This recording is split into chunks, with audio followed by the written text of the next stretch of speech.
Hi, my name is Pushpika Janity. And I'm Sulanya Gunasekara, and this is our oral presentation on acute lymphoblastic leukemia for nursing children and young people. And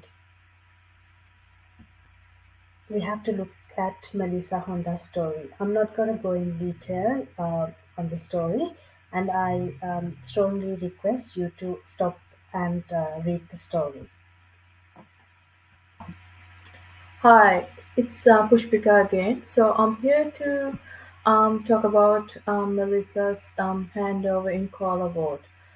Identified Melissa Honda, 11 years old female, Australian Japanese descendant. Situation bought bought in by ambulance TD 5 weeks ago for dizziness and fatigue, diagnosed with ALL 2 weeks ago. Transferred to the medical ward 2 weeks ago, is presented with a pale appearance and ongoing fever since yesterday. Moderate bruising on the bilateral cheeks area of the face and bilateral inner thighs. Ongoing left knee pain. Background: history of anemia, history of left knee pain, allergic to peanut. Assessment: CNS, GCS score 15, temperature 38.1, pain 8 out of 10, CVS, heart rate 85, blood pressure 115 over 72, pale in color, cold to touch, cap refill for sex. Pathology results: Hb 6 and white blood cells 4000. Respiration 24, saturation 90, GIT bowels open this AM, renal continent, adequate amount of urine output, pass urine in toilet, integrate moderate bruising on the bilateral cheek area of the face and bilateral inner thighs, MSK ambulating independently, equal power on bilateral upper and lower limbs, recommendation: daily blood checks, QID ops, pain management and pain charting with analgesia, antipyretic and antibiotic medication for fever, iron infusion for fatigue and anemia, isotonic solution for hydration, and encourage fluids to start chemotherapy from next Monday, the 6th Feb 2023. Epidemiology of ALL. ALL, or acute lymphoblastic leukemia, is a type of leukemia or blood cancer that is the most common blood cancer in Australia and worldwide, with the highest prognosis in children. Around 300 adults and children are diagnosed each year with ALL. ALL is common with children who have Down syndrome, as it is related to chromosomal defects, which makes ALL hereditary. The peak of the usual diagnosis range of age is from 2 to 10 years old. In a worldwide view, the rate of ALL are higher from 1 to 4 years, and there is a tendency for the number to drop for the age group from 5 to 14 years. The, the prognosis of chances or the prognosis or chance of survival is high for children. But it is a kind of illness that treatments need to be started as soon as the diagnosis happens. ALL have a tendency to spread quickly. It is because ALL is a blood-borne marrow disease as well as it is an acute illness. There is a survival rate of 35 to 70% for children who suffer from high-risk ALL in Australia. From a worldwide perspective, the survival rate of ALL has increased since the 1980s, but the prognosis of the illness depends on how fast the treatment starts and how fast the leukemia cell count drops after the initial treatment. Male patients have a higher risk of getting the disease. Age and racial background of the patients can be risk factors as well. And in this case, Melissa was a cryptic pregnancy, and her mother didn't know about her pregnancy. And she was, since she's a radiologist, she was at work. She was exposed to radiation, and she had drinks every Friday. Plus, she didn't take any iron medication before the pregnancy to be prepared for the pregnancy because she didn't know. Plus, her father is working at a uranium mine, which is like very radioactive, and it can carry radio activation to the wife as well when she was pregnant. Also, they are coming from a lineage that was affected by the Hiroshima bombing, which has passed through, like, from the generation to the other, some defect. So they can be the reasons why Melissa got ALL. Pathophysiology of ALL. What acute lymphoblastic leukemia ALL predominantly do is disrupt the formation of bone marrow. ALL is a type of blood cancer that disrupts the maturing of lymphocytes into white blood cells such as B cells and T cells. In ALL, what happens is, because of this cancerous change in the lymphocytes, that they multiply without maturing, taking all the space of the bone marrow and disrupting the normal maturing of other cells, like maturing of cells into red blood cells and white blood cells. As these immature cells crowd the bone marrow, the necessary formation of red blood cells, white blood cells, and platelets gets interrupted. This is the reason why most children with ALL are prone to be anemic. Also, these immature lymphocytes can get out of the bone and spread into the circulation and can become malignant. These lymphocytes can accumulate in organs such as lymph nodes, liver, spleen, spinal cord, brain, and testicles of male children. ALL is curable, and children have better prognosis than adults. About the implications of the disease or illness on childhood development. So, in Melissa's case, because it's a blood cancer, uh, what will happen in the future and what we have to look out for is the cancer coming back even after she has good prognosis on the first treatment, after the first treatments. So we have to always make sure that it doesn't come back, and we have to keep up with all the testings that are necessary to keep an eye on the cancer coming back. So that is described here, and you can have read on that. And again, because Melissa is less in white blood cells, mature white blood cells that are always helping her in fighting infections.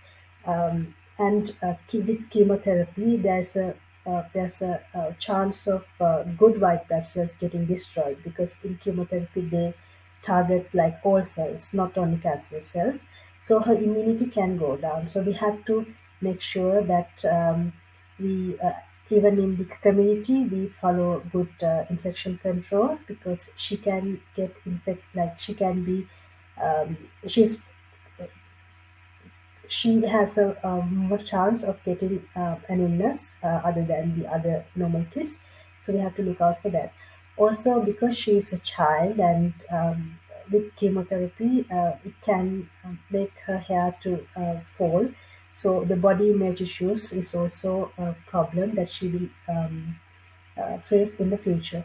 Also, because she's anyway with ALS, she has less amount of red blood cells, which can make her anemic, and it can affect her education, her social life, her sports, and everything in life. So we have to make sure that it doesn't happen, and we have to help her as nurses to get the most out of her life.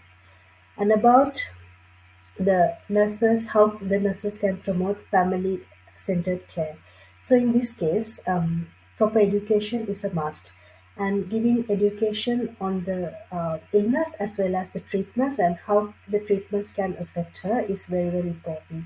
So with chemotherapy she can lose hair, so we have to give them like proper information that this can happen, and the hair can grow back, so she can go to going to wearing colorful scarves and stuff like that while she's on chemotherapy, to just ma- just make her feel good about herself.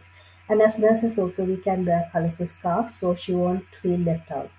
And in the community and in the family, as a maintenance, we can always follow good hand hygiene, and avoiding social gatherings and stuff like that as well, to keep Melissa safe. Also, as a nurse, with the help of the team, we can arrange financial support for her and carer counseling and carer for the little kid who's the brother. So everybody is taken care of in the family.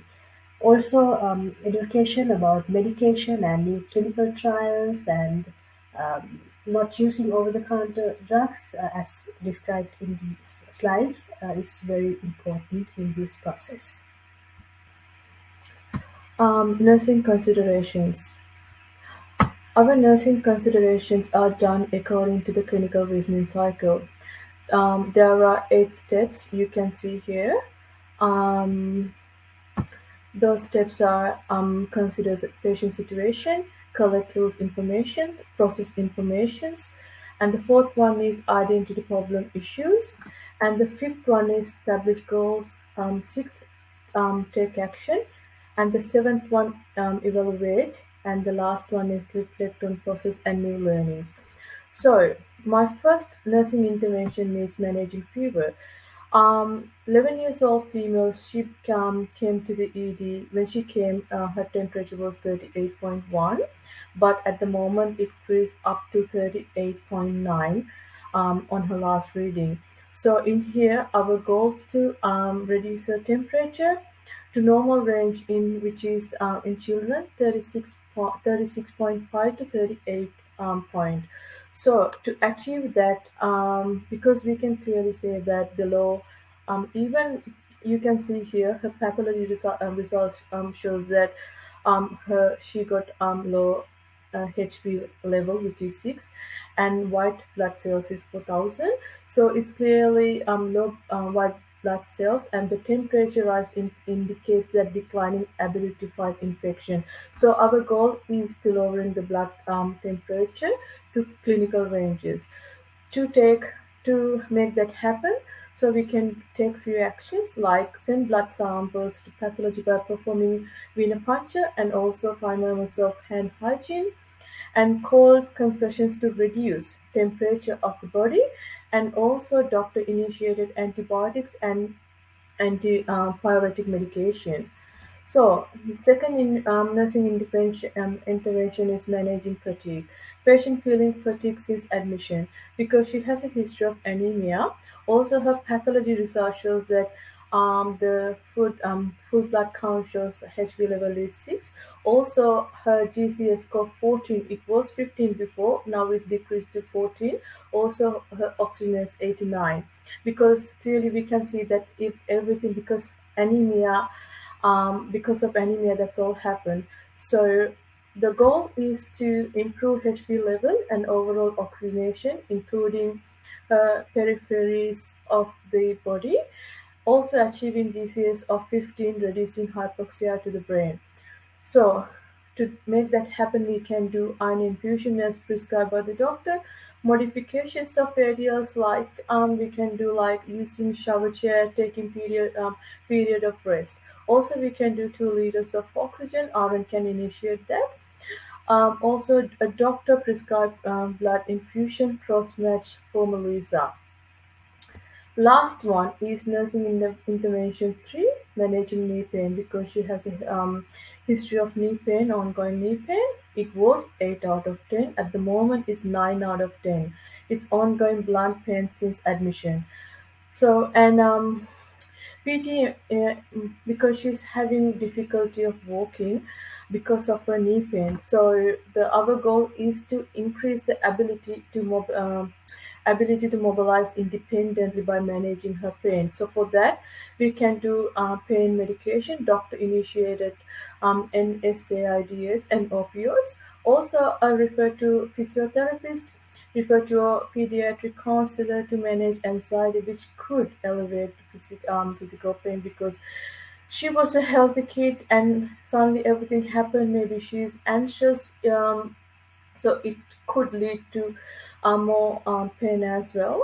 Also, we can do hot and cold compressions and breathing and relaxation methods like meditation. She's too young, but still we can promote her to do that, and also including exercises.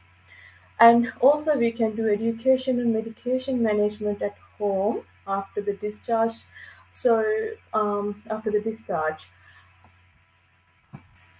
Summary: Melissa Honda is an 11-year-old girl who is an Australian Japanese. 2 weeks ago, she was presented to ED with a pale appearance, ongoing fever, moderate bruising on the bilateral cheeks, area of the face, and bilateral inner thighs, and ongoing left knee pain. She has a history of anemia, left knee pain, and is allergic to peanuts. After performing multiple tests, it was diagnosed that she has acute lymphoblastic leukemia and transferred to Koala Ward for further treatments. According to her history, Melissa's parents were exposed to radiation, and Melissa, being a cryptic pregnancy, is what led to her to the present situation. She was cared by two nurses, Pushpika and Sulanya, and the interventions they used are described using the clinical reasoning cycle. The nurses took actions that brought abnormal readings, including vitals and GCS, back to normal with interventions such as medication, cold and hot compression, infection control, nutritional care, and ADL modifications. Also, this case study, it was talked about epidemiology, which comprised statistics about ALL. Additionally, the pathophysiology of ALL was described as well. And um, it was discussed about the implications of the disease, illness, and childhood development in this presentation, um, and about family-centered care as well. Um, and Melissa's progressing in her recovery, and we wish her all the best.